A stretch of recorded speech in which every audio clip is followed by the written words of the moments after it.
राम। गुरुर्ब्रह्मा गुरुर्विष्णु गुरुर्देवो महेश्वरः, गुरु साक्षात् परब्रह्म तस्मै श्री गुरुवे नमः। अखंडमंडलाकारं व्याप्तं येन चराचरं तत्पदं दर्शितं येन तस्मै श्री गुरुवे नमः। Ram Ram to everybody. We are at verse number 7, chapter number 13 of Srimad Bhagavad Gita. क्षेत्र क्षेत्रज्ञ विभाग योग। हम लोग श्लोक नंबर 7 पर हैं।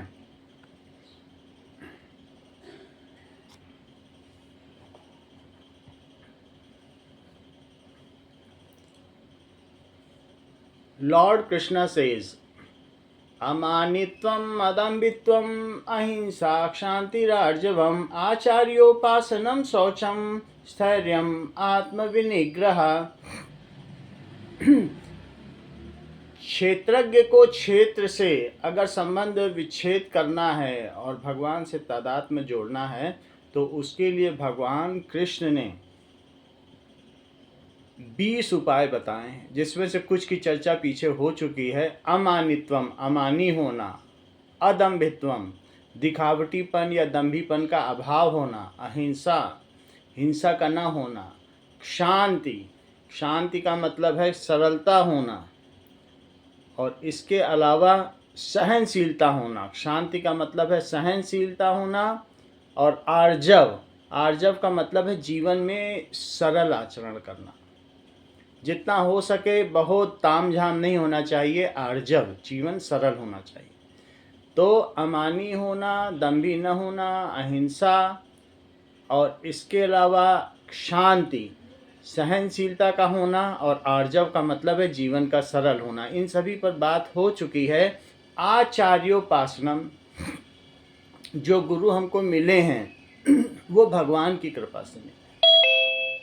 भगवान ही हमारा साध्य है और गुरु हमको भगवान तक पहुंचाने के लिए मिले हैं, तो भगवान को भी इसका धन्यवाद दें।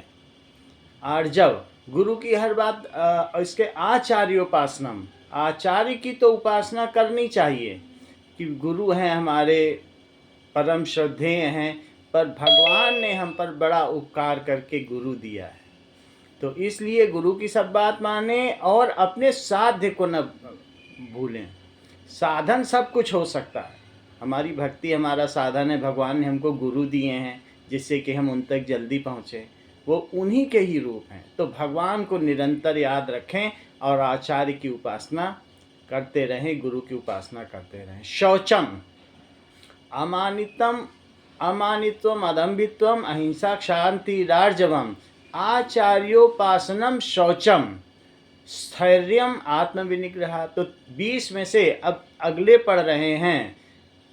ये तो 1 2 3 4 5 6 तो हम लोगों ने कर लिए। अमानी होना, दंभी न होना, अदंभी होना, अहिंसा होना, शांति होना, और इसके अलावा आर्जव होना, सहनशील होना। शांति का मतलब है सहनशील होना, और आर्जव का मतलब है कि जीवन में सरलता होना, सरल जीवन शैली, और आचार्य की उपासना करना, आचार्य की बातों को मानना।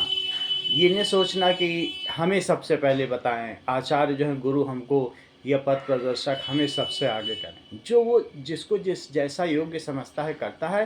पूरी श्रद्धा पूरी निष्ठा के साथ लगे रहना अपने साधन में और बढ़ते चले जाना, श्रद्धा का अभाव ना होना, और भगवान को धन्यवाद। फिर शौचम आता है।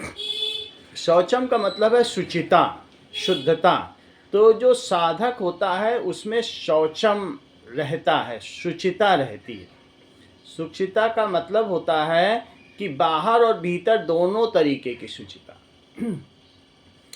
भीतर की शुचिता तो हम रोज नित्य करते हैं, नहाते हैं, नित्य क्रिया कर्म करते हैं, तो वो जो भी कर्म करते हैं तो उससे क्या होता है कि शरीर शुद्ध होता है, लेकिन ये फिर से अशुद्ध होता रहता है।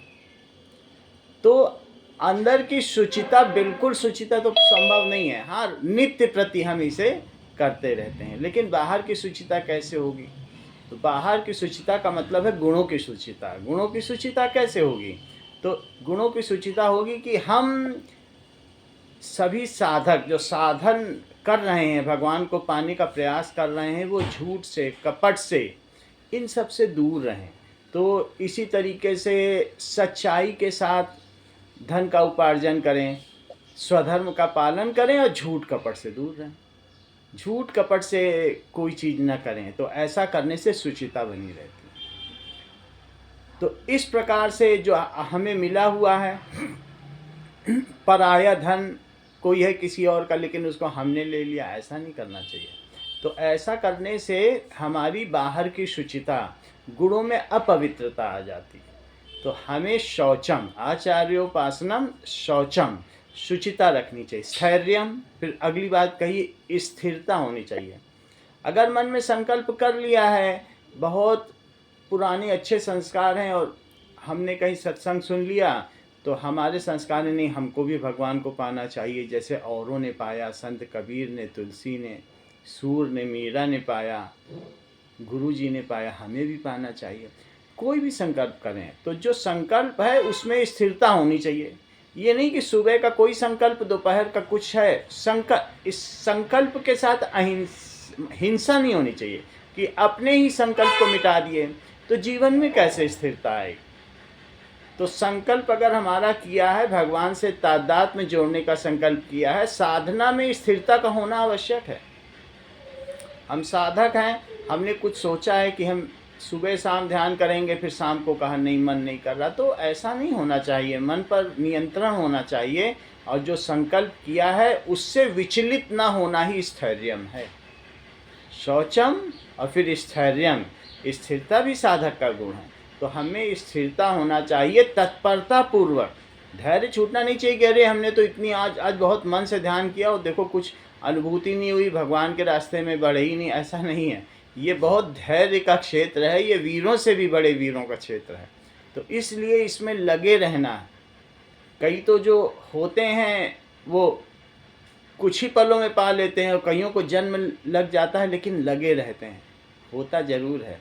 तो इसलिए हमको विचलित नहीं होना है, स्थिरता होनी चाहिए। तो स्थिरता भी उन 20 लक्षणों में से एक है जो हमारी चेतन और जड़ की ग्रंथि को काटता है। तो स्थिरता तो होनी चाहिए। सांसारिक भोग और संग्रह में आसक्त पुरुषों की बुद्धि निश्चय पर नहीं रहती है, जो भोगों में लगे रहते हैं, आज ये खाया कल वो खाना है। लेकिन जो निश्चयात्मकता बुद्धि होती है, जो दृढ़ बुद्धि होती है, वो जब विचार कर लेती है तो बाहर से अपनी इंद्रियों से, मन से जो विषयों का निग्रह कर लेती है, विषयों से ध्यान हटा लेती है और फिर भगवान की ओर मुड़ जाती है। जब मुड़ जाती है तो फिर लग ही जाती है। तो इस प्रकार की जो प्रवृत्ति है, वृत्ति है, उसको हम स्थैर्यम कहेंगे, स्थिरता कहेंगे। ये भी होना चाहिए। तो हम देखें कि हमें कैसी स्थिरता है।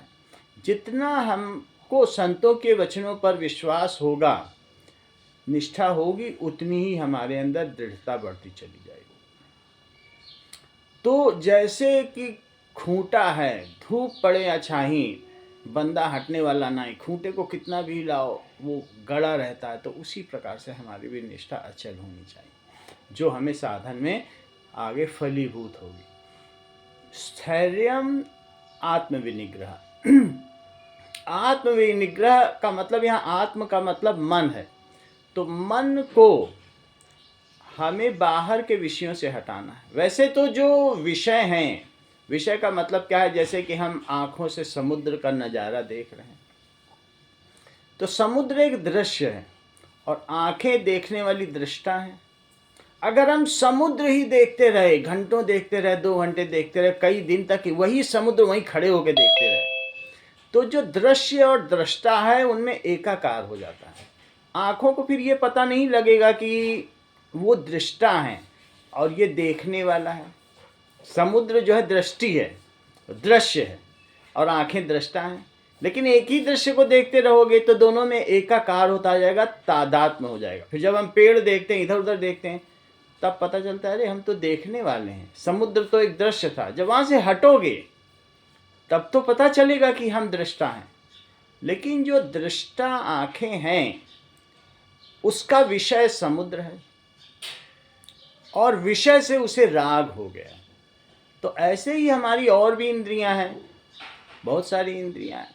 जैसे नाक का गंध से राग हो जाएगा, जीभ का स्वाद से राग हो जाएगा, कान का मधुर धुन से राग हो जाएगा, त्वचा का स्पर्श से, अच्छे स्पर्श से राग हो जाता है। ये सब विषय हैं कि अच्छा गंध, अच्छा दृश्य।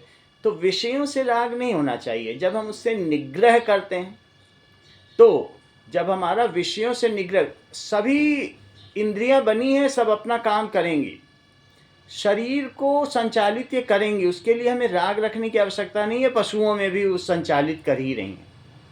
जितना मन होता है खाते हैं, बाकी छोड़ देते हैं। तो इंद्रियां हमारे शरीर को चलाने के लिए उपयोगी हैं, उसमें अपनी ऊर्जा हमें नहीं लगानी है।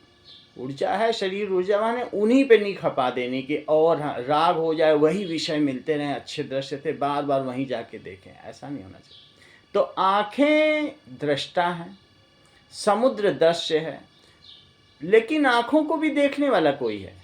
आँखों को क्या दृष्टा का भी कोई दृष्टा हो सकता है? हाँ है।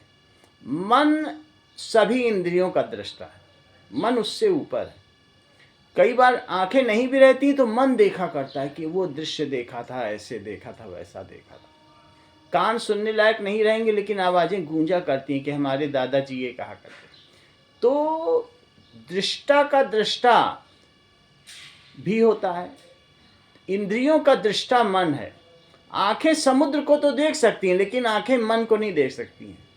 क्यों? क्योंकि मन अधिक सूक्ष्म है। मन इंद्रियों को देख सकता है, मन का भी दृष्टा है। मन से ऊंची चीज है बुद्धि, मन का दृष्टा बुद्धि है। और इसी तरीके से बुद्धि से ऊपर, बुद्धि का दृष्टा कौन है? आत्मा। बुद्धि चाहे, बुद्धि मन पर नियंत्रण रख सकती है, देख सकती है, लेकिन बुद्धि अगर चाहे भी तो अपने से सूक्ष्म दृष्टा यानी आत्मा को नहीं देख सकती। इसलिए आत्मकार होने के लिए बुद्धि का कितना भी हम सहारा ले लें, सोचें कि अपनी बुद्धि से हम कर लेंगे, तो नहीं किया जा सकता है। हम क्या कर सकते हैं? बुद्धि को साध्य बना सकते हैं। जब वही बुद्धि भगवान के भजन में, कीर्तन में, उनको पाने में लग जाती है, तो वो विवेकनी बुद्धि हो जाती है। और वही संसार में लग जाए, समष्टि में लग जाए, तो सांसारिक बुद्धि हो जाती है। तो हम यहाँ आत्म विनिग्रह का मतलब है कि जो हमको मिले हुए इंद्रिय हैं, प्राण हैं, मन है, बुद्धि है, इन सभी को बाहर के विषयों से निग्रहित कर लें, उनसे हटा लें और अंदर की ओर इनका समर्पण चाहिए। इनके द्वारा आत्मा का साक्षात्कार तो नहीं हो सकता, क्योंकि इंद्रियाणि पराणि आहु इंद्रियेभ्यः परम मनः मनसस्तु परा बुद्धे यो बुद्धे परतस्तु सा।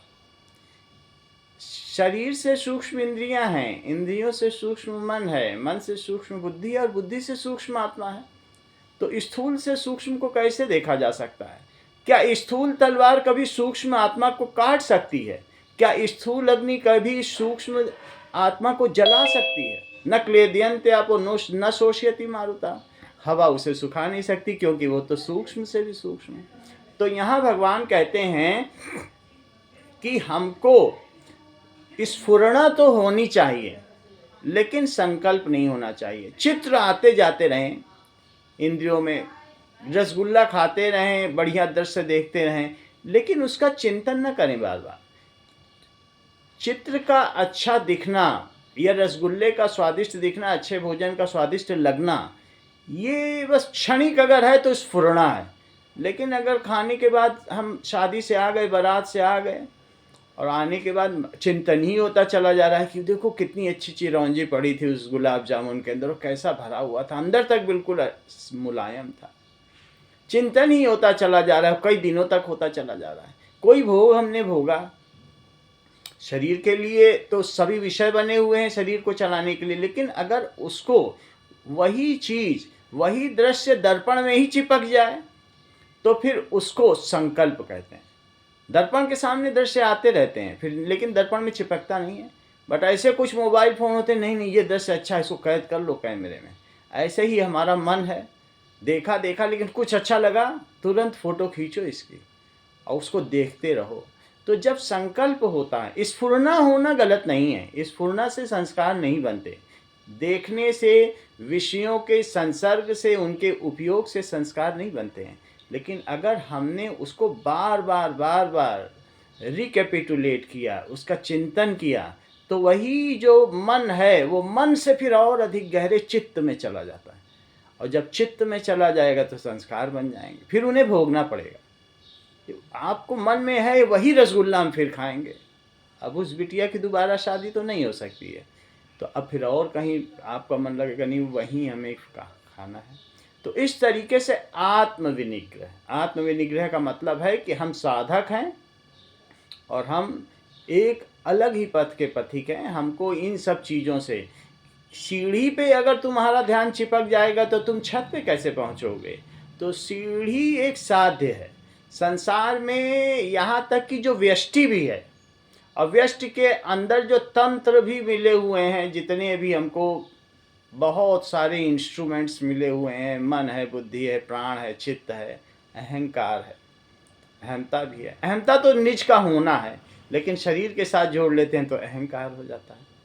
तो निज का होना तक ठीक है। निज का होना, जब हम कभी कभी जागते हैं तो हम ये जानते हैं कि मैं शरीर हूँ, मैं शिव कुमार हूँ। सो जाते हैं तो उस समय मैं भी रहेगा और अंदर में ज्ञानेंद्रियां रहेंगी, ज्ञानेंद्रियां अपना उपभोग करेंगी। इवन स्वप्न में, जागृत, स्वप्न और सुषुप्ति की बात की गई। स्वप्न में भी आनंद मिलता है, खाने पीने का कुछ भी लोग भोगते रहते हैं। अगर बहुत संकल्प दृढ़ नहीं है तो बहुत सारे हमारे संस्कार भगवान स्वप्न में ही छीन करते चले जाते। बहुत गहरे हैं तब तो करना ही पड़ता है, भोगना पड़ता है। और स्वप्न से भी गहरे, 8 घंटे में हम 2 घंटे के बाद, 2 घंटे तक स्वप्न में रहेंगे, 1.5 घंटे तक फिर सुषुप्ति की अवस्था में पहुंच जाएंगे। वहां पर मैं पना तो रहता है, लेकिन न स्वप्न रहता है न कुछ रहता है। फिर 4 घंटे के स्पैन के बाद फिर से हम आते हैं धीरे धीरे स्वप्न में, और फिर जागृत में आएंगे। जब उठो तो लगता है मैं हूँ, फिर शरीर देखो, अरे मैं तो शरीर हूँ, मैं शिव कुमार हूँ। फिर और आसपास देखो, अरे ये चाय तो मेरे लिए रखी है। तो शरीर के साथ जुड़ जाना अहंकार है, और बाहर की चीज़ों के साथ, समष्टि की चीज़ों के साथ जुड़ जाना अभिमान है। ये मेरा धन है, ये मेरी बुद्धि है, ये मेरी वाणी है, देखो मैं कितना अच्छा वक्ता हूँ, ये मैं कितना अच्छा बोलने वाला हूँ, गाना गाने वाला हूँ, सिंगर हूँ। तो इस तरीके से शरीर के साथ जुड़ना अहंकार है, और बाहर की चीज़ों के साथ जुड़ जाना अभिमान है। तो हमें विनिग्रह करना। हमारे जीवन में सुख भी आता है, दुख भी आता है। सुख हमें अच्छा लगता है, ये बिल्कुल नेचुरल है, ये नैसर्गिक है। क्यों? क्योंकि हम सत्य चित आनंद हैं, सत्य चित्त, सत्य हैं, चेतन हैं, और इसके अलावा आनंद स्वरूप है, तो सुख क्यों नहीं अच्छा लगेगा। लेकिन जब हम सांसारिक वस्तुओं में, जो कि एफिमरल हैं, क्षण भंगुर हैं, थोड़ी देर रहने वाली हैं, आगम अपाइनो अनित्य हैं, इनमें सुख चाहते हैं तो इनका सुख स्थायी नहीं होता है। सुख का अच्छा लगना ये नैसर्गिक है, क्योंकि हम स्वयं ही आनंद स्वरूप हैं। राजा एक मंत्री के घर गया तो उसकी पत्नी ने चटाई बिछा दी, और राजा से कहा बैठिए, अभी मंत्री जी गए खेत तक की तरफ गए हैं, वहां से आ जाएंगे, फिर मिल लीजिएगा। तो राजा ने कहा नहीं, हम खड़े ही ठीक हैं। मंत्री की पत्नी ने सोचा ये लगता है चटाई में बैठेगा नहीं, और थोड़ा गद्दे उद्दे डाल दिए, अब आप बैठ जाइए। बोला मैं ठीक हूँ, अभी वैसे ही इंतजार करूँगा, कुछ काम था। उसने और ऊंचा आसन दे दिया, अब की चौकी डाली, चौकी के बाद कुर्सी डाली, उसको और अच्छा बनाती गई, लेकिन राजा तो बैठता ही न था। तो राजा कैसे बैठेगा जब तक उसको उचित आसन, उचित सिंहासन नहीं मिलेगा। उसी तरीके से आत्मा वैसे तो आनंद स्वरूप है, तो वह संसार की चीज़ों में कैसे स्थायी आनंद पा लेगी। आत्मा वहीं बैठेगी जहाँ उसको परमात्मा का संसर्ग मिलेगा, जहाँ परमानंद मिलेगा। तो जो सांसारिक सुख है हमें इसीलिए अच्छे लगते हैं क्योंकि हम आनंदमयी हैं, लेकिन उन सुखों से हमको हटाने के लिए, ध्यान भंग करने के लिए दुख आते हैं कि अरे यहाँ कहाँ चले आ रहे हो। और दुख जब आते हैं तो सुख से छूट होती है। उसी में विवेकशील पुरुष समझ जाता है कि अरे ये सब तो आने जाने वाले और अनित्य हैं, इस सुखों में हमें नहीं पढ़ना है, हमको अक्षुण्य सुख और आनंद की ओर जाना।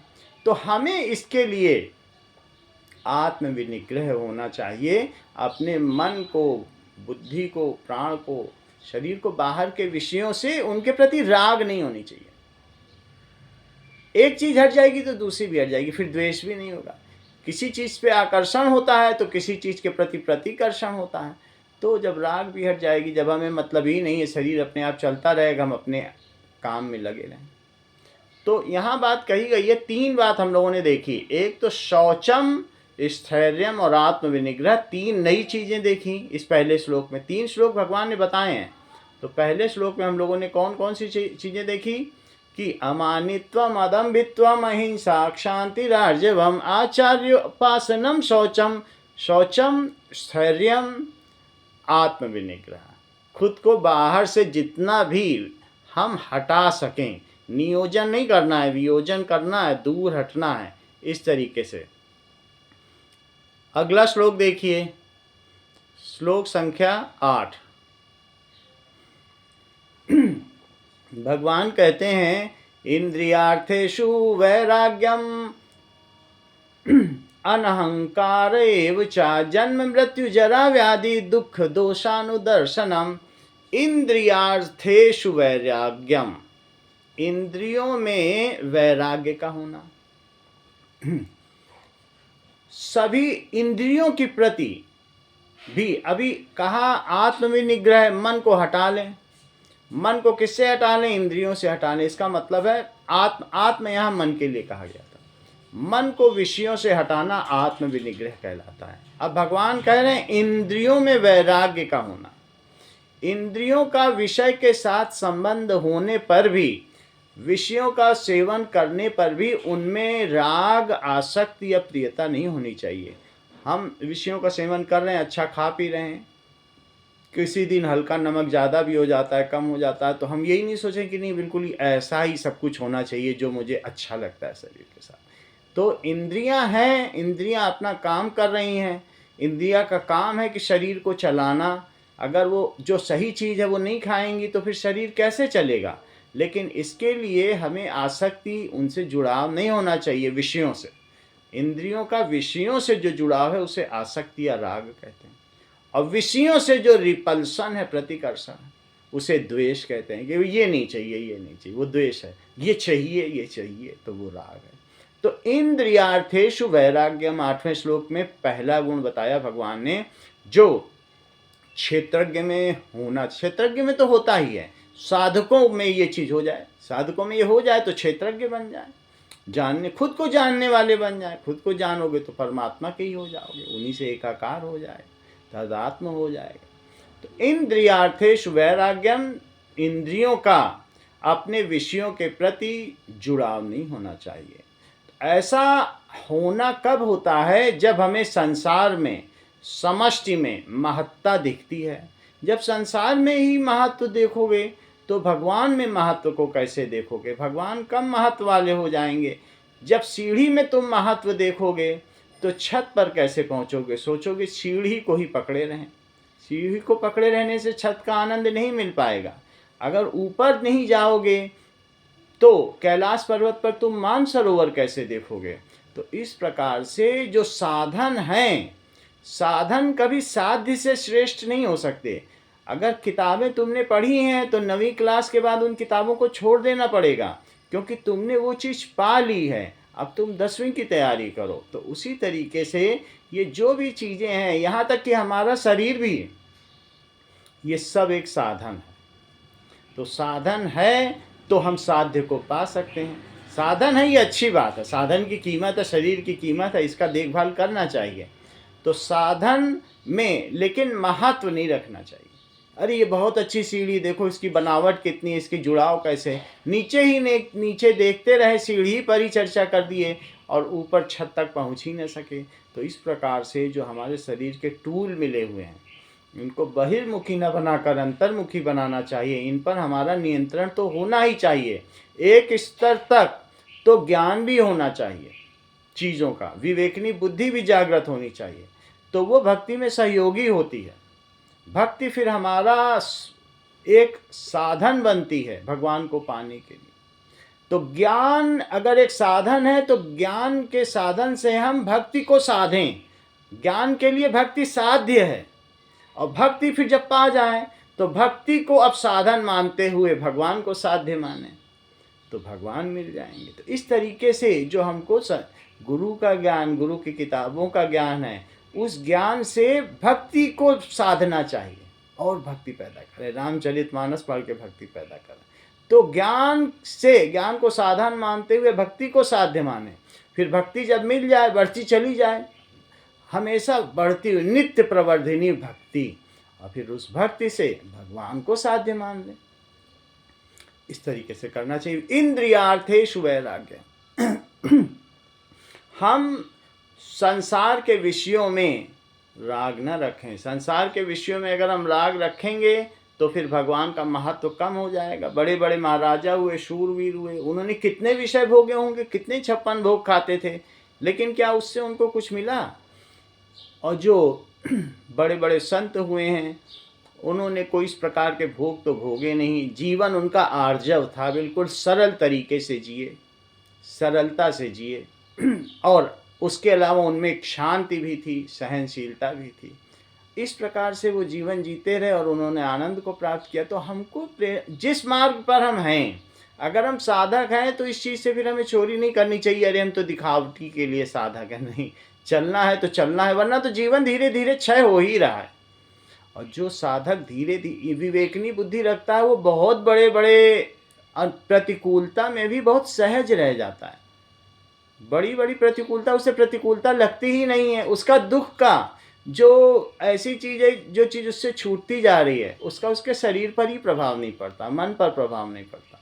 वो उससे अछूता रह जाता है, जैसे कमल के पत्ते पर गिरा हुआ पानी ऐसे रह जाता है।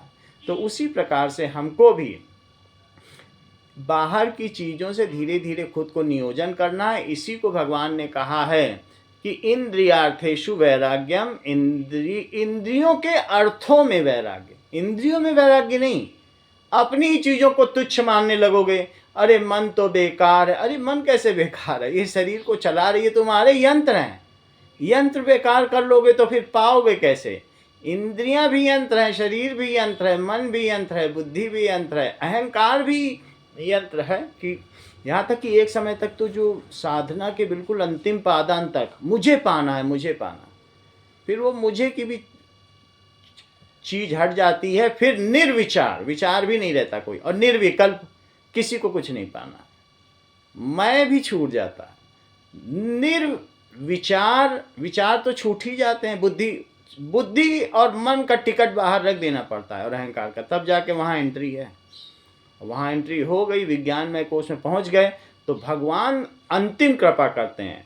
लास्ट रिकॉग्निशन और एक्सेप्टेंस इज ऑफ लॉर्ड। वो कहते हैं हाँ भाई आ गया है, अब इसे अपना लो। कृपा करके भगवान उठाते हैं।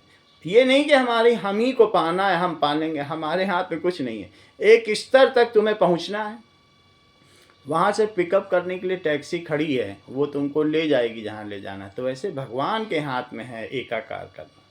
तो फिर इसलिए अपनी तरफ से जो है, इन सभी साधनों का जो भगवान ने हमको प्रदत्त किए हैं, धन्यवाद देना चाहिए कि सभी अंग अच्छे तरीके से काम कर रहे हैं। और साथ में जो महत्व के विषय हैं, उन्हीं को महत्व देना चाहिए। अब एग्ज़ाम आने वाला है, इम्पॉर्टेंट क्वेश्चन पर ही ध्यान देना होगा, और अगर इधर उधर की चीज़ों पे ध्यान दोगे तो एग्ज़ाम क्लियर नहीं हो पाएगा।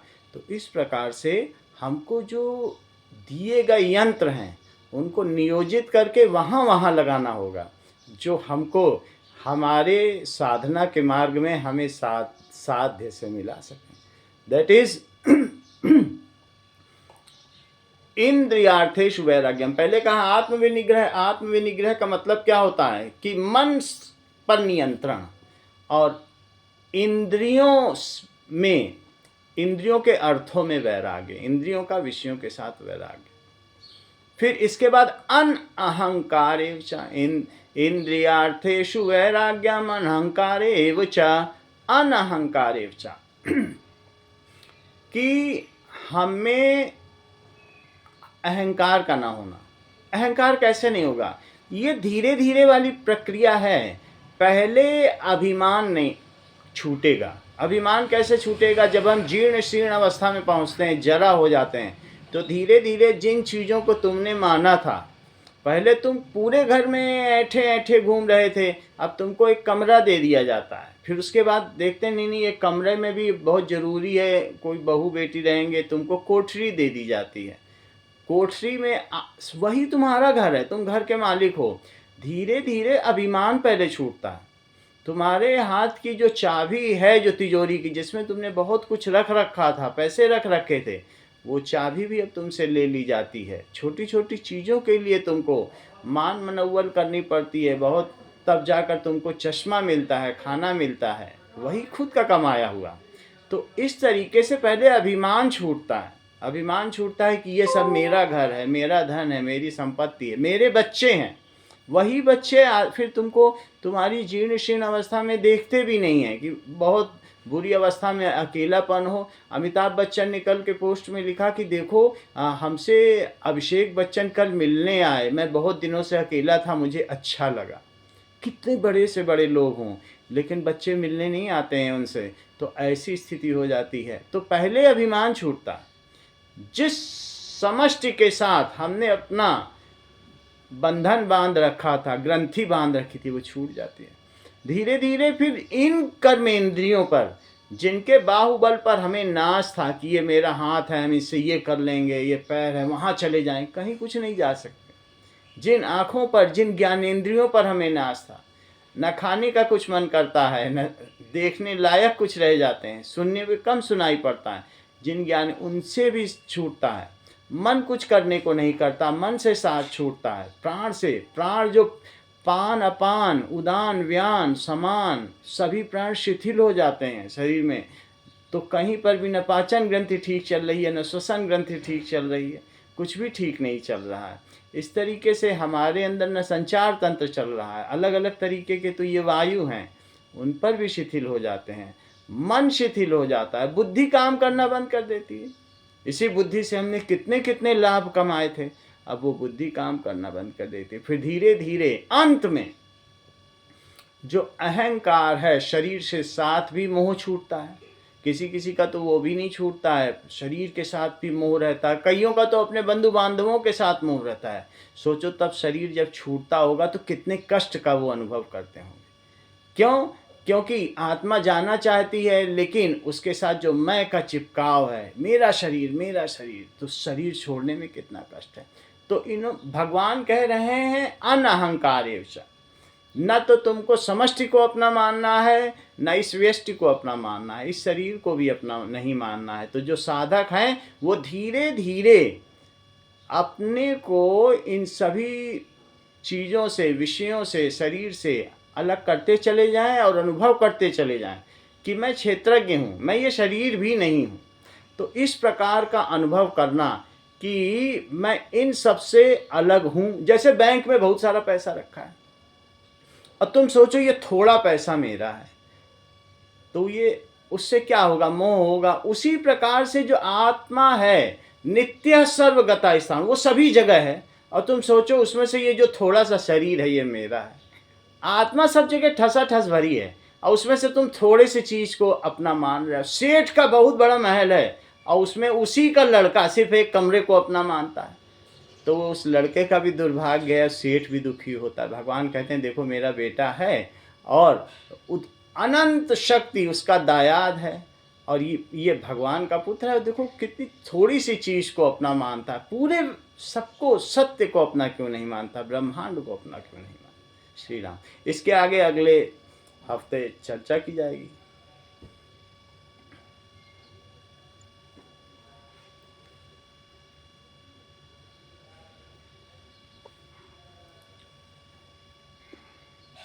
भजन कौन गाएगा अभी?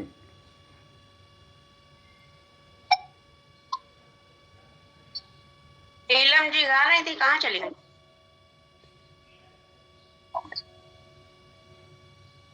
और कोई है गाने वाला? कौन गा रहा है? हम बोल रहे। हाँ रीता जी आप बोलिए।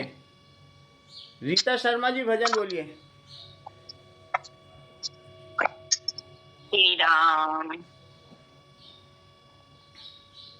मुझे जो भी कुछ मिला है तेरे दर से ही मिला है। मुझे जो कुछ भी मिला है तेरे दर से ही मिला है। हुआ धन्य मेरा जीवन तेरा प्यार जो मिला है। हुआ धन्य मेरा जीवन तेरा प्यार जो मिला है। मेरी जिंदगी सजा कर अपना बनाया तुमने। मेरी जिंदगी सजा कर अपना बनाया तुमने। अंतःकरण जगा कर क्या क्या दिखाया तुमने। अंतःकरण जगा कर क्या क्या दिखाया तुमने। जो खो गया था मुझसे वापस मुझे मिला है। जो खो गया था मुझसे वापस मुझे मिला है। इतनी ही है तमन्ना इतनी ही चाह मेरी। इतनी ही है तमन्ना इतनी ही चाह मेरी। फिर से ना खो जाऊं मैं रूठे कृपा न तेरी। फिर से न खो जाऊं मैं रूठे कृपा न तेरी। शिकवा है ना शिकायत न कोई मुझे गिला है। शिकवा है ना शिकायत न कोई मुझे गिला